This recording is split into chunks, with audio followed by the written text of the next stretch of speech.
Shalom Bapak Ibu Saudara yang dikasihi Tuhan. Mari kita bersyukur untuk kebaikan Tuhan pada hidup kita. Kita mau memberikan yang terbaik bagi Tuhan dalam hidup kita. Kita mau menyembah Tuhan, kita mau memuji Tuhan, kita mau berikan yang terbaik bagi Tuhan Yesus. Mari Bapak Ibu Saudara, saya persilakan kita untuk saat teduh di hadapan Tuhan. Kita mau ambil saat yang indah untuk kita boleh menyembah, memuji Dia dengan sungguh-sungguh, untuk kita memberikan yang terbaik bagi Tuhan. Mari siapkan hatimu, pikiranmu pada Tuhan. Terima kasih Yesus. Terima kasih Tuhan.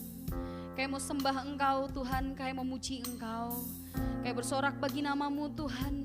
Kami percaya Tuhan, di dalam pujian kami ada mujizat, ada sesuatu yang besar yang terjadi Tuhan, yang kami tidak pikirkan Tuhan Yesus. Terima kasih Tuhan, karena hanya dekat dengan Engkau Tuhan kami merasa tenang. Apapun itu badai pencobaan dalam hidup kami, dekat Engkau saja kami tenang Tuhan Yesus. Terima kasih Tuhan. Terima kasih Tuhan. Mari kita angkat pujian ini. Kita katakan hanya dekat Allah saja.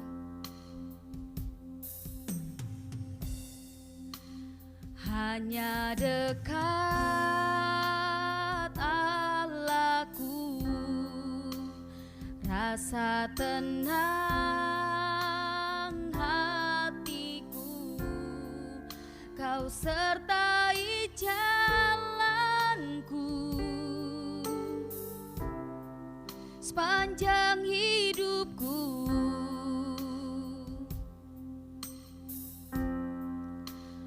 Hanya dekat padamu ada kekuatan baru, Kaulah perlindunganku, keselamatanku. Mari kita katakan, ku ingin selalu, ku ingin selalu bersekutu denganmu, menikmati hadiratmu, biarkan rohmu tinggal dalam hidupku. Sungguh indah bersamamu selamanya. Kita mau angkat pujian ini lebih sungguh lagi. Hanya dekat Allahku, rasa tenang hatiku, Kau sertai jalanku sepanjang hidup kami Tuhan, sepanjang hidupku.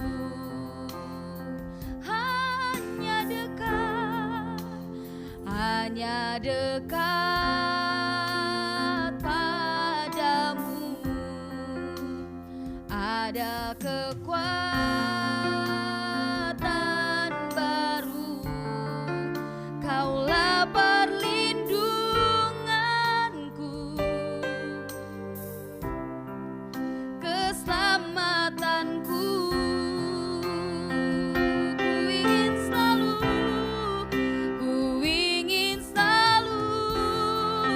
Bersekutu denganmu, menikmati hadiratmu, biarkan rohmu tinggal dalam hidupku.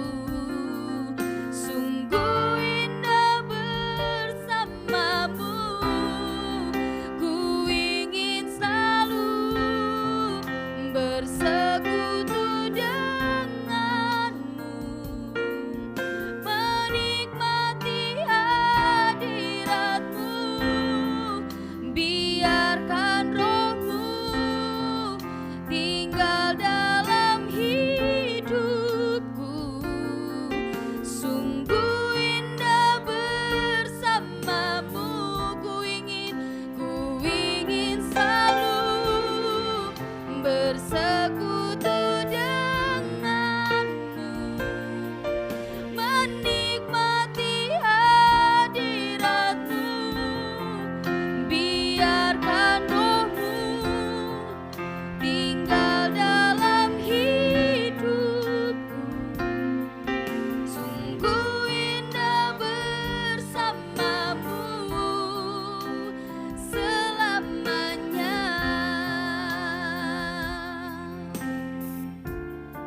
sembah Tuhan. Mari puji namanya.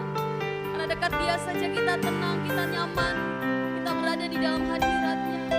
Hanya dekat-Mu Tuhan kami rasakan tenang. Hanya dekat-Mu Tuhan kami rasakan kebaikan-Mu Yesus Tuhan. Kami mau sembah Engkau, kami mau memuji-Mu, kami mau meninggikan nama-Mu. Mari kita sembah lebih lagi Tuhan. Sembah Yesus, sembah Tuhan, kami sembah, terima kasih Tuhan. Yes, God. Ku yakin Kau hadir di sini, ku rasakan kuasa yang tak terbatas. Ku yakin Kau nyata di sini, kemenangan terjadi di sini. Ku yakin Kau hadir di sini, ku rasakan kuasa yang tak terbatas. Ku yakin Kau nyata di sini, kemenangan terjadi di sini. Segenap jiwaku memuji-Mu, sungguh besar Kau Yesusku. Segenap jiwa kami, segenap jiwaku menyembah-Mu. Kau besar, Kau besar, Kau besar, Kau besar.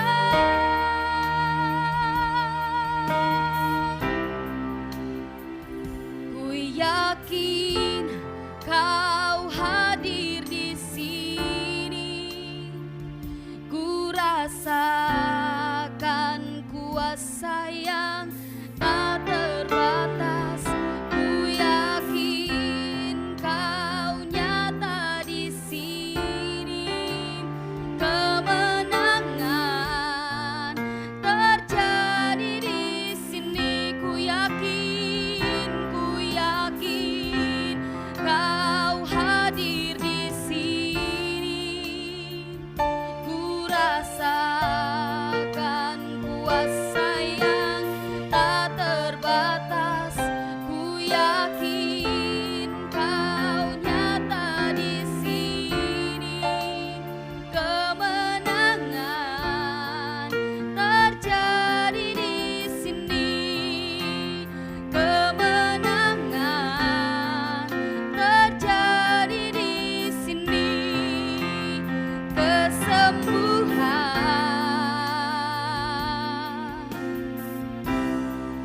terjadi di sini.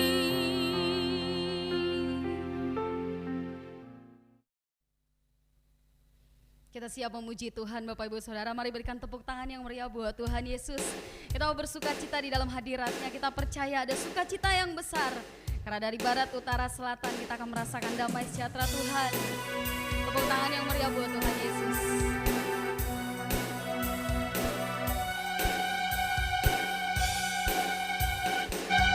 Dari utara ke selatan terdengar pujian bagi Allah. Dari barat sampai ke timur, nama Yesus disanjung tinggi. Dari pulau-pulau, lembah-lembah, gunung-gunung yang tinggi, kemuliaannya disaksikan, kebesarannya diceritakan. Yesus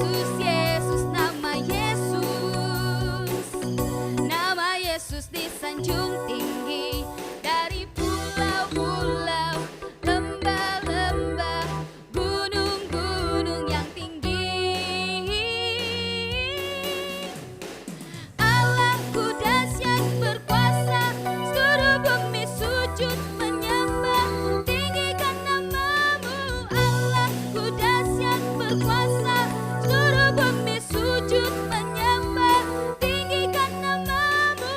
Oh, kita mau lebih lagi memujikan lagu ini. Kita tinggikan Tuhan dengan pujian kita. Dari utara ke selatan, terdengar pujian bagi Allah. Dari barat sampai ke timur, nama Yesus disanjung tinggi. Dari pulau-pulau, lembah-lembah, gunung-gunung yang tinggi,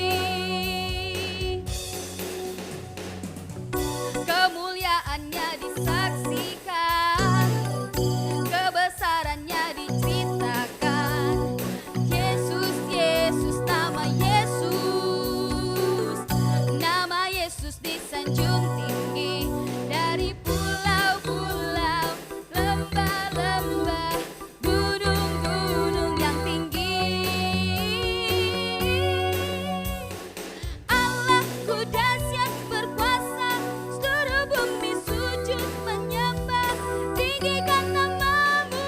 Allahku dahsyat berkuasa, seluruh bumi sujud menyembah, tinggikan nama-Mu. Allahku dahsyat berkuasa, seluruh bumi sujud menyembah, tinggikan nama-Mu.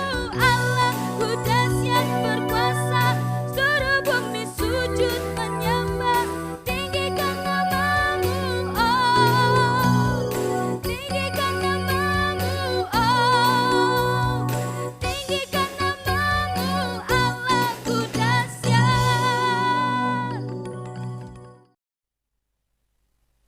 Shalom Bapak Ibu jemaat yang diberkati Tuhan. Mari bersama-sama kita mendeklarasikan Mazmur 91 dengan perikop dalam lindungan Allah. Orang yang duduk dalam lindungan yang maha tinggi dan bermalam dalam naungan yang maha kuasa akan berkata kepada Tuhan, tempat perlindunganku dan kubu pertahananku, Allahku yang kupercayai. Sungguh Dialah yang akan melepaskan engkau dari jerat penangkap burung, dari penyakit sampar yang busuk. Dengan kepaknya Ia akan melindungi engkau, di bawah sayapnya engkau akan berlindung. Kesetiaannya ialah perisai dan pagar tembok. Engkau tak usah takut terhadap kedahsyatan malam, terhadap panah yang terbang di waktu siang, terhadap penyakit sampar yang berjalan di dalam gelap, terhadap penyakit menular yang mengamuk di waktu petang. Walau 1000 orang rebah di sisimu dan 10.000 di sebelah kananmu, tetapi itu tidak akan menimpamu. Engkau hanya menontonnya dengan matamu sendiri dan melihat pembalasan terhadap orang-orang fasik. Sebab Tuhan ialah tempat perlindunganmu, yang maha tinggi telah kau buat tempat perteduhanmu. Malapetaka tidak akan menimpa kamu, dan tulah tidak akan mendekat kepada kemahmu. Sebab malaikat-malaikat yang akan diperintahkannya kepadamu untuk menjaga engkau di segala jalanmu. Mereka akan menatang engkau di atas tangannya, supaya kakimu jangan terantuk kepada batu. Singa dan ular tedung akan engkau langkahi. Engkau akan menginjak anak singa dan ular naga. Sungguh hatinya melekat kepadaku, maka aku akan meluputkannya. Aku akan membentenginya sebab ia mengenal namaku. Bila ia berseru kepadaku, aku akan menjawab. Aku akan menyertai dia dalam kesesakan. Aku akan meluputkannya dan memuliakannya. Dengan panjang umur akan kukenyangkan dia, dan akan kuperlihatkan kepadanya keselamatan daripadaku. Amin. Shalom Bapak Ibu Saudara, selamat hari Minggu. Kiranya Tuhan terus memimpin, menuntun, dan membimbing hidup kita. Akhir-akhir ini banyak pembicaraan mengenai nabi palsu. Beberapa orang beranggapan apabila hamba Tuhan atau pendeta berdoa dan bernubuat, lalu apa yang dia katakan belum terjadi, maka hamba Tuhan atau pendeta tersebut dianggap sebagai nabi palsu. Hal ini pernah menjadi perbincangan di awal pandemi bahkan sampai hari ini. Itulah sebabnya edisi Voice of Pentecost kali ini akan membahas mengenai kenabian yang sejati. Untuk meluruskan pandangan-pandangan dan pembahasan mengenai nabi palsu dan hukuman mati bagi nabi palsu. Di dalam Ulangan 18 ayat 20-22 dikatakan, seorang nabi palsu layak mendapatkan hukuman mati karena 2 alasan. Yang pertama, mengucapkan demi nama Tuhan perkataan yang tidak Tuhan perintahkan. Yang kedua, berkata-kata demi nama Allah lain. Arti yang kedua ini sangat jelas, yaitu secara jelas menggunakan nama Allah lain. Namun, perihal alasan yang pertama, apakah tandanya seseorang mengucapkan demi nama Tuhan sesuatu yang tidak Tuhan perintahkan? Bagaimanakah mengukur perkataan tersebut terjadi atau tidak? Tentu jawabannya adalah menunggu. Sekali lagi, apakah tandanya seseorang mengucapkan demi nama Tuhan sesuatu yang tidak Tuhan perintahkan? Bagaimanakah mengukur perkataan tersebut terjadi atau tidak? Jawabannya hanya menunggu. Bisa cepat, lama, atau sangat lama. Seperti halnya mengenai hari penghakiman. Maka dari itu, terjadi atau belum terjadinya suatu nubuatan bukanlah aturan kaku dan kriteria utama untuk menentukan kenabian yang sejati. Melainkan ada beberapa kriteria lain yang lebih komprehensif atau lengkap. Pertama, kesesuaian dengan nabi lain dan firman Tuhan secara keseluruhan. Kedua, berasal dari Tuhan walaupun terkadang tidak sesuai dengan kehendak pribadi sang nabi itu sendiri. Ketiga, membawa umat ke dalam rencana Allah. Keempat, tidak mencuri kemuliaan Tuhan. Kelima, karakter nabi yang sesuai dengan karakter Allah. Kriteria ini lebih tepat untuk melihat kenabian yang sejati. Lalu pertanyaan berikutnya, bagaimana dengan hukuman mati bagi nabi palsu dengan cara melemparinya dengan batu? Rasanya hal ini sudah tidak lagi relevan. Karena ini berarti pezina, penyembah berhala, pelanggaran yang tidak dapat diampuni juga harus dihukum mati dengan dilempari batu. Tercatat ada 36 pelanggaran dalam hukum Taurat yang layak mendapatkan hukuman mati. Secara teologis, bagi orang percaya, hukum Taurat yang bersifat hukum sipil dan seremonial sudah digenapi. Karena apa? Karena sudah digenapi oleh Tuhan Yesus. Masih ingat bagaimana Tuhan Yesus tidak menghukum seorang pezina? Hukum Taurat salah satunya kini digunakan sebagai panduan moral hidup orang percaya. Kita tidak lagi hidup di bawah hukum Taurat, melainkan hukum Kristus. Seperti yang Paulus katakan dalam 1 Korintus 9 ayat 21, bahwa kini ia hidup di bawah hukum Kristus. Kenabian yang sejati ini penting bagi kehidupan orang percaya zaman now. Dari Ulangan 18 ayat 9 sampai 22, kita dapat menarik dua pelajaran, yaitu Tuhan masih berbicara kepada kita sampai sekarang ini. Dan suara kenabian adalah karunia Allah untuk meneguhkan umatnya, sekaligus melambangkan kerinduan Allah untuk tetap dapat berkomunikasi dengan kita. Dan kita sangat bersyukur dua hal ini terjadi di gereja kita. Tuhan Yesus memberkati. Bagi Bapak Ibu Saudara jemaat yang ingin memberikan persembahan umum, persembahan khusus, dan persepuluhan, bisa mengirimnya melalui rekening di bawah ini. Dan saat ini kita akan masuk ke dalam kebenaran firman Tuhan. Oleh sebab itu siapkan hati kita, pikiran kita untuk tertuju kepada benih yang akan ditabur di dalam hidup kita. Mari lebih sungguh-sungguh lagi menyembah Dia. Mari lebih sungguh-sungguh lagi memuji Dia. Terima kasih Yesus. Karena firman-Mu berkata Engkau setia Tuhan. Karena firman-Mu berkata Engkau ada di setiap langkah hidup kami. Terima kasih Tuhan, terima kasih.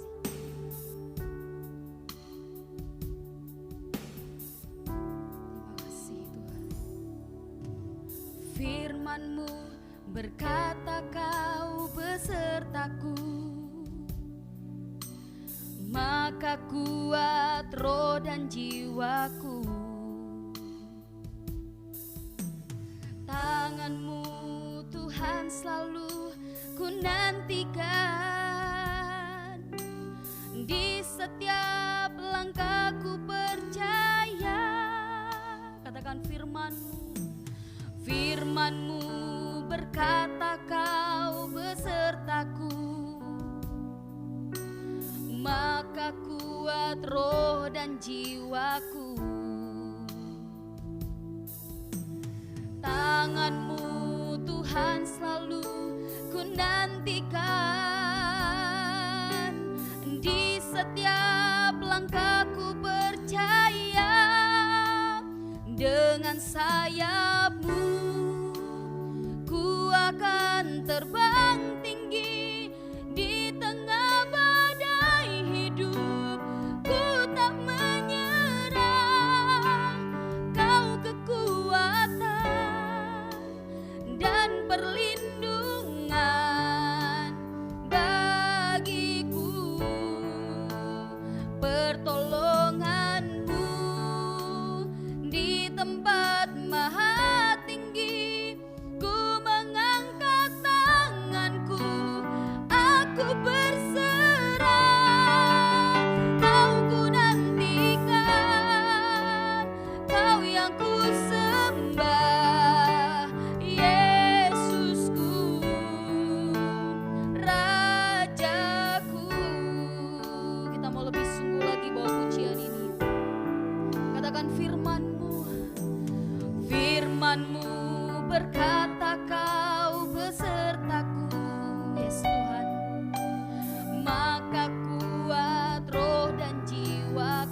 sayapmu, ku akan terbang tinggi di tengah badai hidup. Ku tak menyerah, kau kekuatan dan perlindungan bagiku. Pertolonganmu di tempat maha tinggi, ku mengangkat tanganku, aku berserah, kau ku nantikan, kau yang ku sembah, Yesusku, Rajaku, kau ku nantikan, kau yang ku sembah, kau ku nantikan, kau ku nantikan, kau yang ku, sekali lagi katakan, kau ku nantikan, kau yang ku sembah, Yesusku, Rajaku.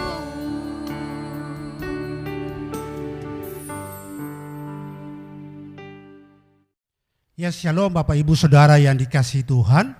Kembali kita berjumpa kembali lagi di dalam ibadah online pada hari ini.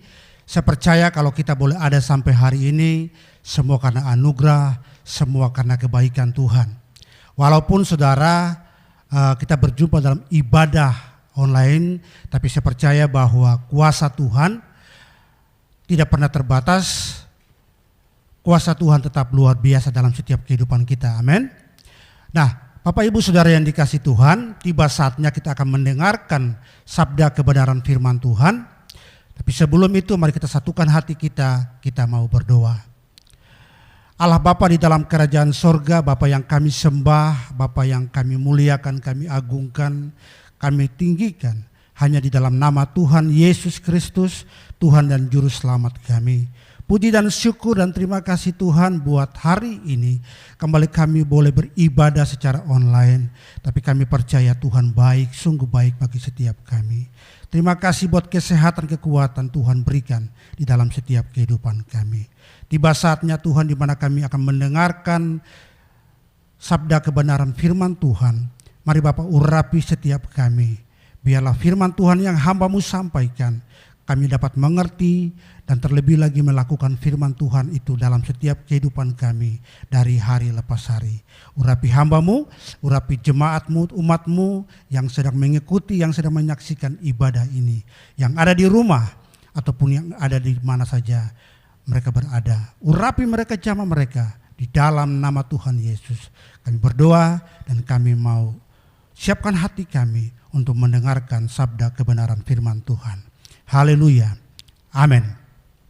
Nah Bapak Ibu Saudara yang dikasihi Tuhan, firman Tuhan pada hari ini terambil dari kitab Habakuk pasal 3 ayat 17 sampai dengan ayat yang ke-19.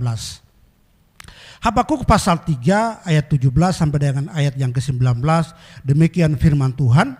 Sekalipun pohon ara tidak berbunga, pohon anggur tidak berbuah, hasil pohon zaitun mengecewakan, sekalipun ladang-ladang tidak menghasilkan bahan makanan, kambing domba terhalau dari kurungan, dan tidak ada lembu sapi dalam kandang. Namun aku akan bersorak-sorak di dalam Tuhan, beria-ria di dalam Allah yang menyelamatkan aku. Allah Tuhanku itu kekuatanku, Ia membuat kakiku seperti kaki rusa, Ia membiarkan aku berjejak di bukit-bukitku. Amin. Nah Bapak Ibu Saudara yang dikasihi Tuhan, tema firman Tuhan pada hari ini adalah sukacita dalam situasi apapun. Kata sukacita saudara atau persamaan sukacita itu artinya bahagia, gembira, senang, riang dan sebagainya saudara. Orang yang bersukacita tentu ekspresinya akan berbeda-beda. Salah satunya misalnya dia melompat, atau dia menari, atau dia berjoget dan sebagainya. Ada juga yang menyanyi, saudara. Agama Kristen adalah agama yang suka menyanyi.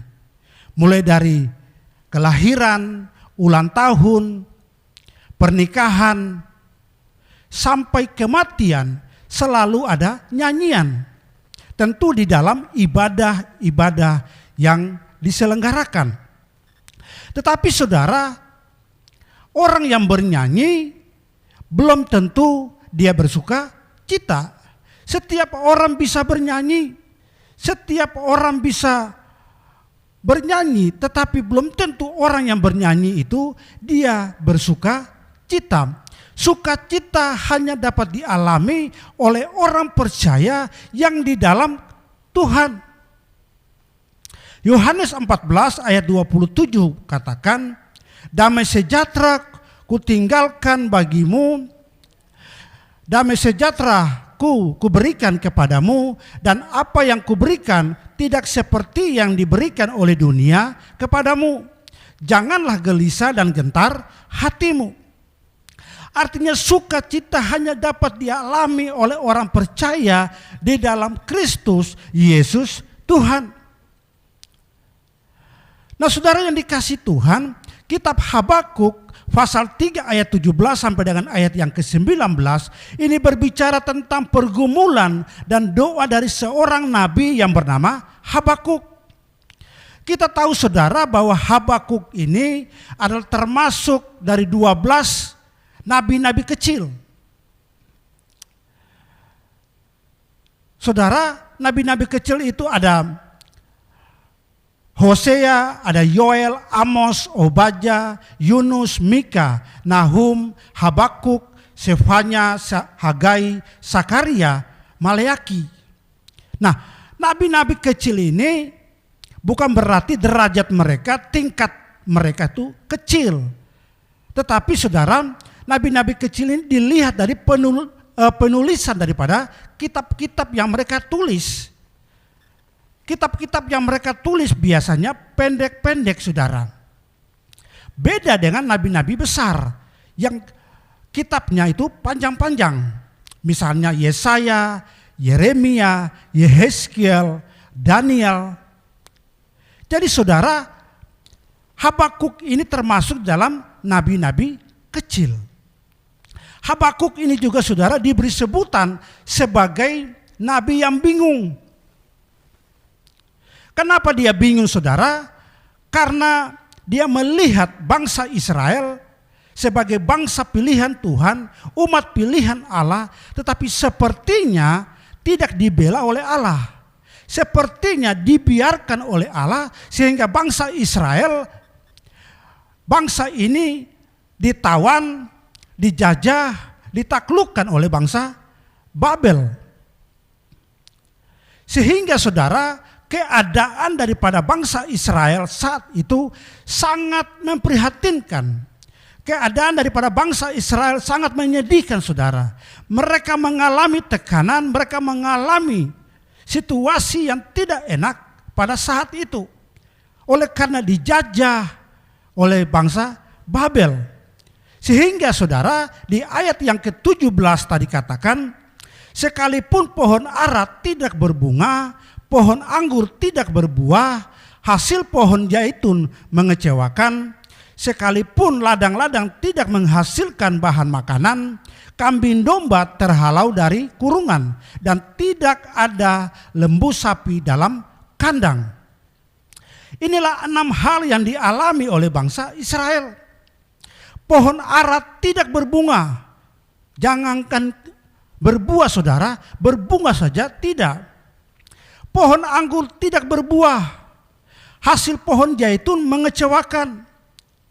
Mungkin ada hasil tetapi mengecewakan. Ladang-ladang tidak menghasilkan bahan makanan. Kambing domba terhalau dari kurungan. Tidak ada lembu sapi dalam kandang. Inilah kondisi bangsa Israel pada saat itu, saudara. Mereka sedang mengalami tekanan, mereka sedang mengalami situasi kondisi yang sangat memprihatinkan. Oleh karena mereka sedang dijajah, mereka sedang ditawan oleh bangsa Babel. Sehingga seringkali saudara, ladang-ladang mereka dibakar. Seringkali saudara, kambing domba mereka dijarah, lembu sapi mereka dijarah. Sehingga mereka tidak mengalami situasi yang baik, situasi sangat tidak enak pada saat itu. Nah, inilah yang membuat Nabi Habakuk dia menjadi bingung, dia menjadi orang yang memandang situasi saat itu dengan tidak enak. Dan ini yang menjadi pergumulan, ini yang menjadi doa daripada Nabi Habakuk.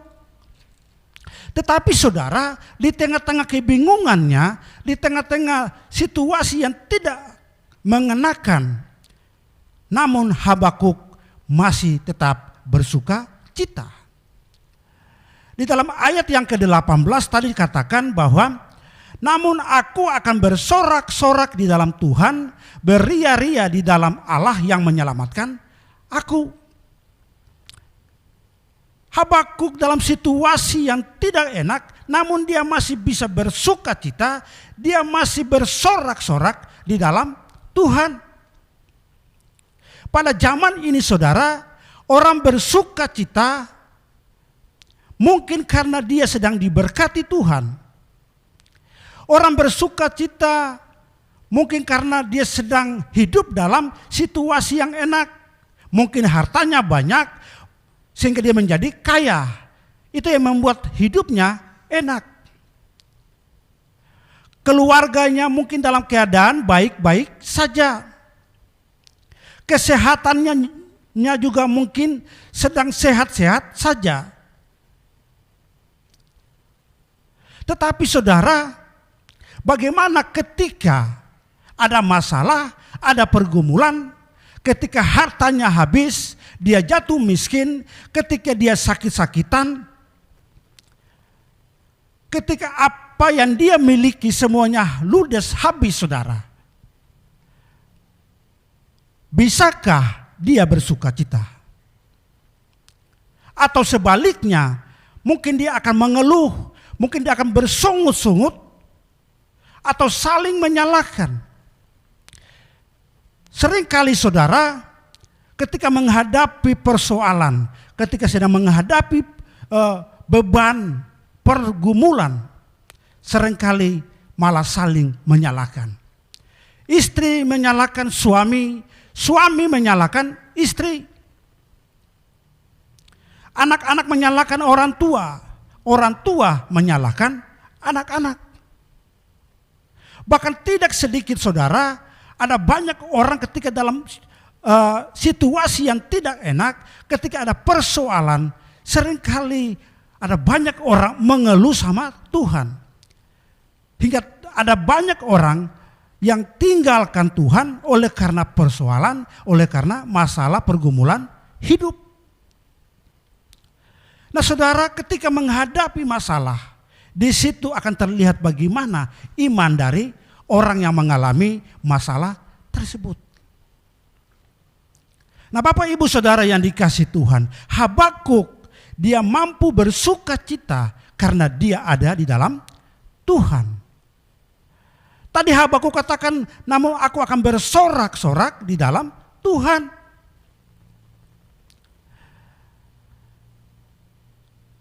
Saudara yang dikasihi Tuhan, orang yang di dalam Tuhan, dia akan memandang persoalan, masalah dari perspektif iman. Jadi kenapa Habakuk ini bersuka cita saudara? Karena dia memandang persoalan, dia melihat situasi dari perspektif iman. Karena dia yakin dan percaya bahwa semua yang terjadi atas bangsa Israel pasti Tuhan punya maksud dan ada rencana Tuhan lewat semua peristiwa yang terjadi saat itu. Roma 8 ayat 28 katakan, kita tahu sekarang bahwa Allah turut bekerja dalam segala sesuatu untuk mendatangkan kebaikan bagi mereka yang mengasihi Dia, yaitu bagi mereka yang terpanggil sesuai dengan rencana Allah. Artinya apa saudara? Allah turut bekerja dalam segala sesuatu, baik dalam keadaan yang enak atau keadaan yang tidak enak. Supaya apa saudara? Supaya keadaan yang terjadi itu membuat orang itu mencari Tuhan, orang berharap sama Tuhan, orang mengandalkan Tuhan. Jadi segala sesuatu Allah turut bekerja untuk mendatangkan kebaikan. Amin. Dan saya percaya saudara, apapun yang terjadi hari-hari ini, baik di Indonesia, baik di dunia, oleh karena virus corona saudara, sehingga membuat situasi ekonomi semuanya berjalan tidak baik.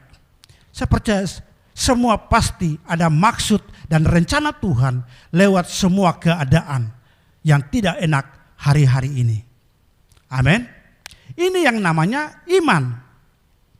Habakuk 2 pasal 4 berkata, Habakuk pasal 2 ayat yang keempat, dikatakan di situ, sesungguhnya orang yang membusungkan dada tidak lurus hatinya, tetapi orang benar itu akan hidup oleh percayanya. Artinya orang benar itu dia akan melihat hidup secara utuh dalam tangan Tuhan. Bukan melihat hidup dari potongan-potongan peristiwa, tetapi secara utuh. Artinya kehidupan manusia di dunia ini semua itu ada waktunya, semua itu ada masanya. Amin. Pengkhotbah 3 ayat pertama sampai dengan ayat yang keempat katakan, untuk segala sesuatu ada masanya, untuk apapun di bawah langit ada waktunya. Ada waktu untuk lahir, ada waktu untuk meninggal, ada waktu untuk menanam, ada waktu untuk mencabut yang ditanam, ada waktu untuk membunuh, ada waktu untuk menyembuhkan, ada waktu untuk merombak, ada waktu untuk membangun, ada waktu untuk menangis, ada waktu untuk tertawa, ada waktu untuk meratap, ada waktu untuk menari. Jadi semuanya ada waktunya saudara, ada masanya. Itulah kehidupan daripada manusia, seperti sinetron atau sebuah film. Tidak ada saudara peran yang dari awal sampai akhir itu menangis terus, atau tertawa terus, atau menari terus saudara. Kadang tertawa, kadang menari, kadang menangis, kadang menari. Seperti contoh saudara kehidupan daripada Yusuf, anak Yakub. Kita tahu saudara bahwa Yusuf ini dia bermimpi bahwa ia akan menjadi seorang pemimpin. Namun menapaki perjalanan menuju mimpi tersebut, ia harus melewati beberapa episode. Episode yang pertama saudara, dia dimasukkan dalam sumur. Dia dijual ke Mesir sebagai budak. Episode berikutnya saudara, ketika dia ada di rumah Potifar, di situ dia sudah mulai merasa kehidupannya mulai enak. Dia jadi bos, dia yang berkuasa, dia yang mengatur segala keperluan rumah tangga daripada Potifar. Tetapi saudara, episode yang berikut dia difitnah sehingga akhirnya dia masuk penjara. Tetapi saudara, Yusuf ini dia tetap hidup benar di hadapan Tuhan. Dia tidak mengeluh, dia tidak bersungut-sungut. Sehingga mimpinya itu menjadi kenyataan. Dia menjadi orang yang berkuasa. Dia menjadi pemimpin nomor 2 di bawah Firaun, saudara. Nah, itulah kehidupan daripada manusia. Semua itu ada waktunya, semua itu ada masanya. Endingnya adalah bahwa ketika kita bertahan, ketika kita hidup benar, maka segala sesuatu itu Tuhan buat indah pada waktunya. Pengkhotbah 3 ayat 11 berkata, ia membuat segala sesuatu indah pada waktunya. Bahkan ia memberikan kekekalan dalam hati mereka, tetapi manusia tidak dapat menyelami pekerjaan yang dilakukan Allah dari awal sampai akhir. Tidak ada seorang manusia pun yang dapat menyelami pekerjaan yang dilakukan oleh Allah dari awal sampai akhir. Amin. Nah, inilah saudara yang dialami oleh Habakuk. Dia bersuka cita karena dia ada di dalam Tuhan. Jadi pesan yang pertama, kenapa Habakuk dia bersuka cita? Karena dia melihat masalah, persoalan dengan iman. Karena dia yakin dan percaya bahwa semua yang terjadi pasti ada maksud Tuhan lewat semua peristiwa yang terjadi. Amin. Dan yang kedua saudara, kenapa Habakuk itu bersuka cita? Dia bersuka cita karena pimpinan Tuhan. Ayat yang ke-19 berkata, Allah Tuhanku itu kekuatanku, ia membuat kakiku seperti kaki rusa, ia membiarkan aku berjejak di bukit-bukitku. Saudara, rusa termasuk binatang liar yang penakut, hidup di gunung-gunung yang sering diburu oleh manusia. Habakuk menggambarkan dirinya seperti rusa yang memiliki kaki yang kuat, kaki yang lincah, yang menapaki bukit batu. Pada zaman Habakuk hidup saudara, perlindungan yang paling kuat adalah gunung batu. Gunung batu tak bisa digoyahkan.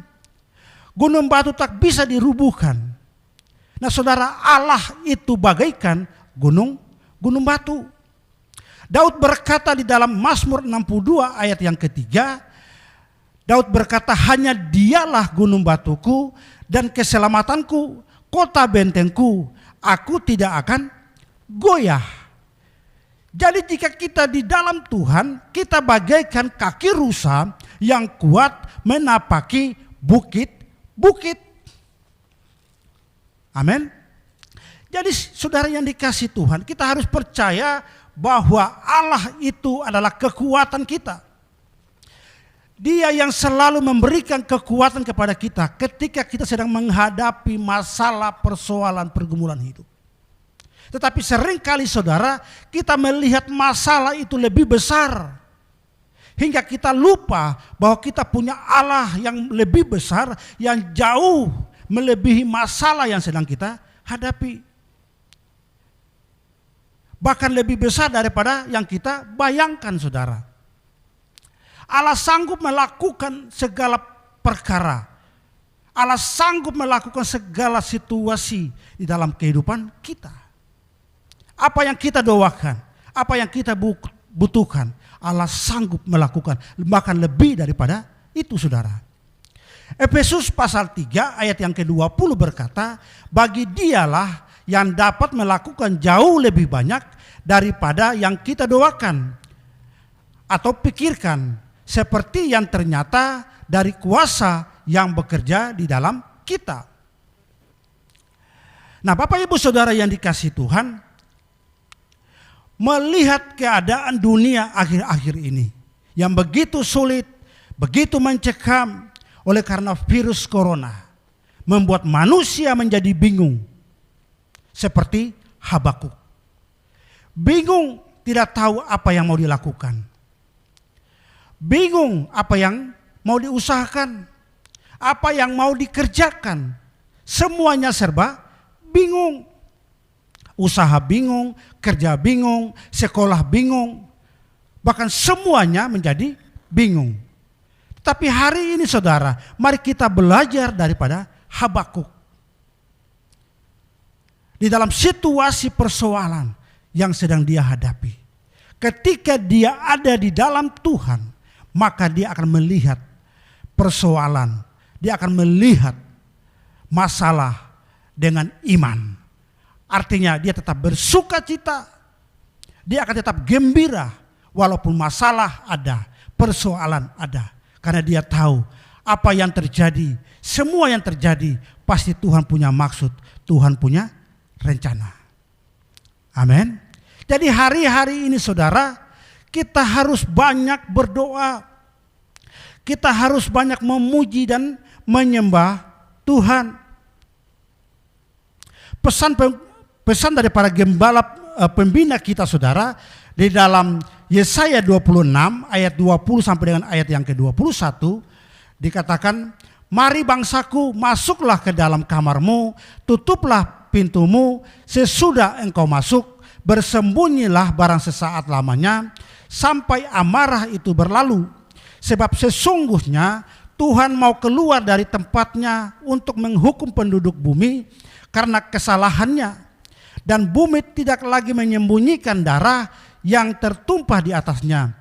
Tidak lagi menutupi orang-orang yang mati terbunuh di sana. Jadi saudara, hari-hari ini pesannya adalah mari bangsaku, mari saudara dan saya masuk ke dalam kamar. Tutuplah pintu, artinya mari kita banyak berdoa, mari banyak kita memuji menyembah Tuhan. Masuk kamar, tutup pintu. Matius pasal 6 ayat yang ke-6 berkata, tetapi jika engkau berdoa, masuklah ke dalam kamarmu, tutuplah pintu dan berdoalah kepada Bapamu yang ada di tempat tersembunyi, maka Bapamu yang melihat yang tersembunyi akan membalasnya kepadamu. Jadi hari-hari ini saudara, kita harus banyak berdoa. Menghadapi keadaan situasi yang serba membingungkan hari-hari ini, kita banyak berdoa, kita banyak dekat dengan Tuhan, kita banyak masuk di dalam hadirat Tuhan. Karena hanya orang yang di dalam Tuhan, dia akan mampu bersuka cita. Hanya orang yang di dalam Tuhan, dia akan mampu mengucap syukur.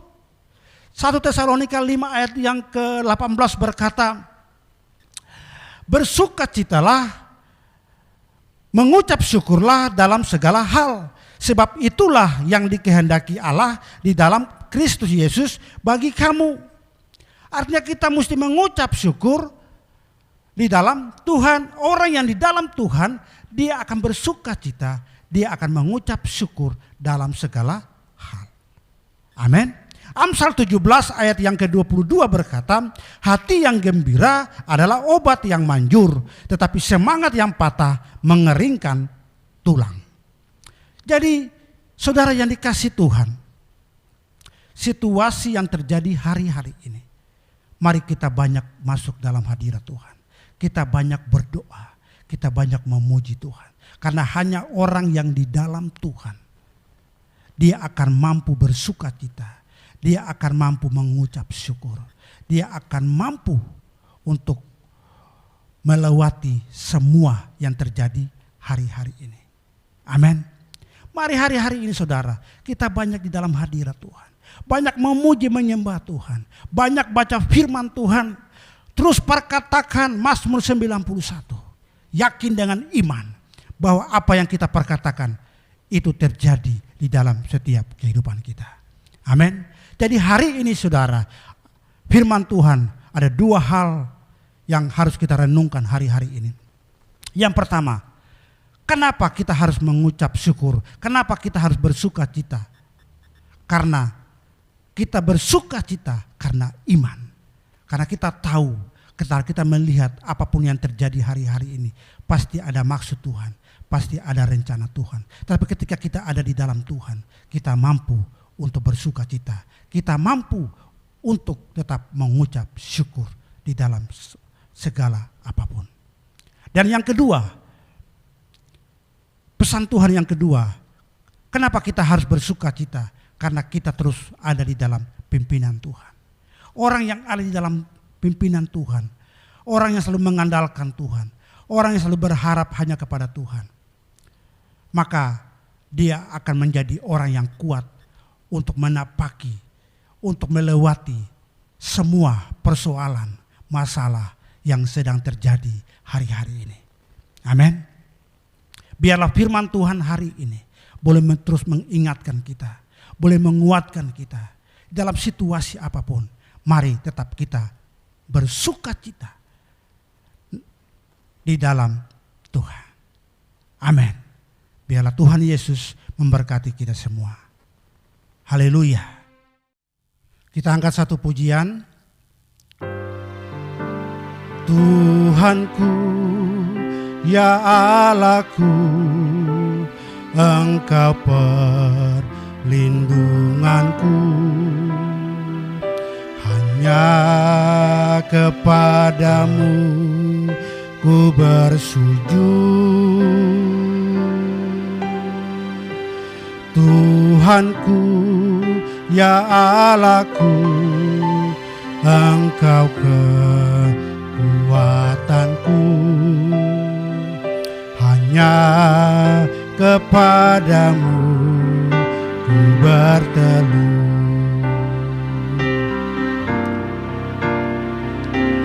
Aku memuji Engkau Yesus, menyembah kepadamu.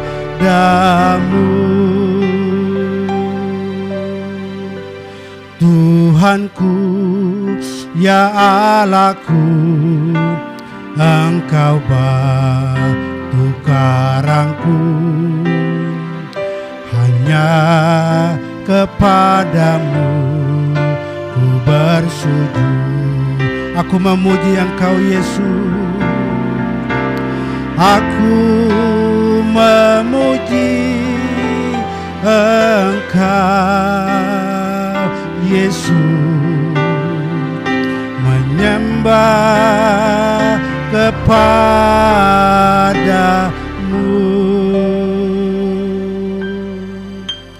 Tuhanku, ya Allahku, Engkau batu karangku.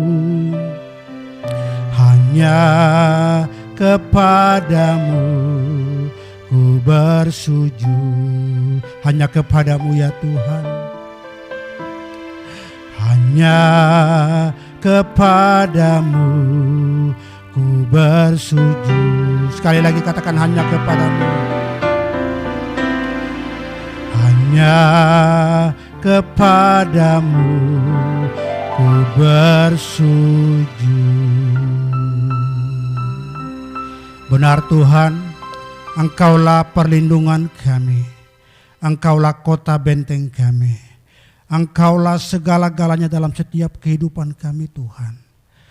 Kami percaya Tuhan, ketika kami ada di dalam Tuhan, maka Engkaulah perlindungan kami.